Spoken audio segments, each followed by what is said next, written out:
भाजप आमदार महेश लांडगे यांच्याकडून पवारांच्या राष्ट्रवादीचे प्रवक्ते विकास लवांडे यांच्यावरील शाईफेकीचं समर्थन, संग्राम भंडारे यांच्या शाईफेकीचं समर्थन करतो, वैचारिक लढाई करण्यासाठी त्यांची ती पातळी नाही, लांडगेंचं वक्तव्य।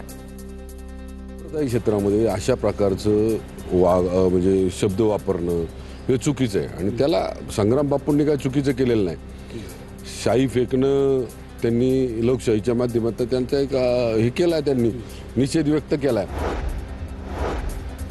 वसंत मोरेंचं पुण्यात अनोखं आंदोलन, डोक्याला दुर्बीण लावत 5 मजली इमारत शोधली। गुंजर निंबाळवाडीकरी परिसरातील 5 मजली टॅक्स लावलेली इमारत हरवली असं म्हणत आंदोलन।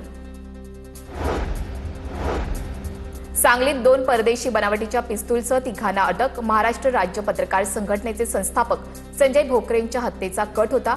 संजय भोकरेंच्या कार्यालयाबाहेर 3 अटक करण्यात आली। अप्पर जिल्हा पोलीस प्रमुख कल्पना बारोकरांची माहिती। साताऱ्याच्या कराड पाटण तालुक्यातील अनेक गावांना अवकाळी पावसानं झोडपलं। उमरतजवळ पुणे बंगळुरू महामार्गाला नदीचं स्वरूप, पावसामुळे महामार्गावर 5 किलोमीटर वाहनांच्या रांगा। महाबळेश्वरमध्ये रिमझिम पावसाला सुरुवात, मे महिन्याच्या उकाड्यात पर्यटकांना काहीसा दिलासा। रत्नागिरीच्या संगमेश्वर तालुक्यात सलग 3ऱ्या दिवशी पावसाची हजेरी।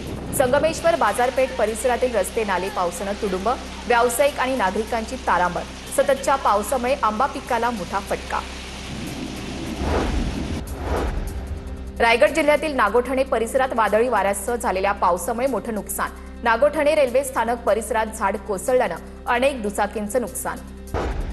बुलढाण्यात खामगाव रेल्वे अंडरपासचं काम संथ गतीनं सुरू। पर्यायी मार्गाची दुरवस्था झाल्यानं नागरिकांना त्रास सहन करावा लागतोय। या संथ गतीमुळे प्रकल्प पूर्ण होण्यास आणखी विलंब होण्याची शक्यता।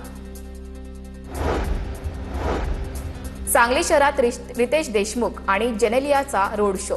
चित्रपटाच्या प्रमोशनसाठी रितेश आणि जेनेलिया सांगलीत छत्रपती शिवाजी महाराज यांच्या पुतळ्याला पुष्पहार अर्पण।